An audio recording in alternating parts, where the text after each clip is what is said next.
राधे राधे, जय श्री कृष्ण। चलिए आज जानते हैं कि राम लल्ला की मूर्ति बनाने वाले वरुण योगीराज की कहानी। चलिए सुनते हैं, सब लोग सुनिए। मैं दुनिया का सबसे सौभाग्यशाली व्यक्ति हूँ, यह कहना है उनको जिन्होंने प्रभु श्री राम लल्ला की मूर्ति बनाई है। कर्नाटक के मूर्तिकार वरुण योगीराज की इनकी कई पीढ़ियां मूर्ति बनाने का ही काम किया है, काम करते आई है। इसके दादाजी ने बचपन में ही कह दिया था कि यह बच्चा मेरी गद्दी संभालेगा और देश का बहुत बड़ा शिल्पकार बनेगा। वरुण योगीराज को पता चला कि उनके द्वारा बनाई गई प्रतिमा गर्भगृह में स्थापित होने जा रही है, प्रभु श्री राम लल्ला दरबार में सजने जा रही है, तो उन्होंने यही कहा कि मैं इस दुनिया का सबसे सौभाग्यशाली व्यक्ति हूँ। छैनी हथौड़े का शोर उनके परिवार के लिए म्यूजिक की तरह रहा और वरुण का बचपन यही म्यूजिक, यही संगीत सुन कर के बीता है। उनके लिए तो खिलौने भी यही थे।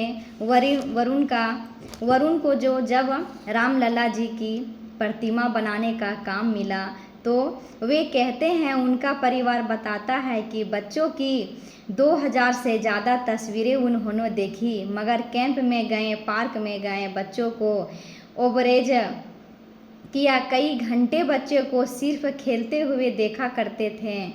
जनवरी 2023 की बात है। श्री राम लल्ला मंदिर का ट्रस्ट ने राम लल्ला की प्रतिमा बनाने के लिए जब नोटिफिकेशन जारी किया तो मई के महीने में वरुण दिल्ली गए, प्रेजेंटेशन दिया, सेलेक्ट हो गए और जब उनके द्वारा बनाई गई प्रतिमा गर्भगृह में स्थापित हो गई, उनके जो पिताजी थे, उनके पिताजी यानी उनके दादाजी, उनके कई पीढ़ियां यही काम करती आई।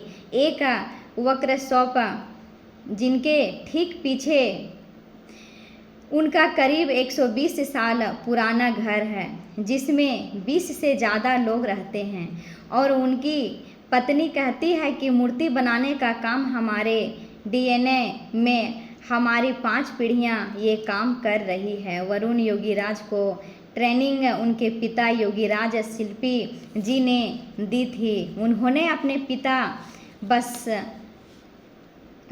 बसवन्ना शिल्पी से मूर्ति कला सीखी थी।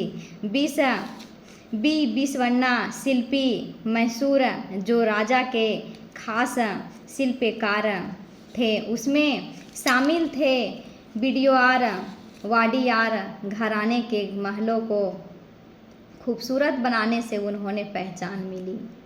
राधे राधे, जय श्री कृष्ण।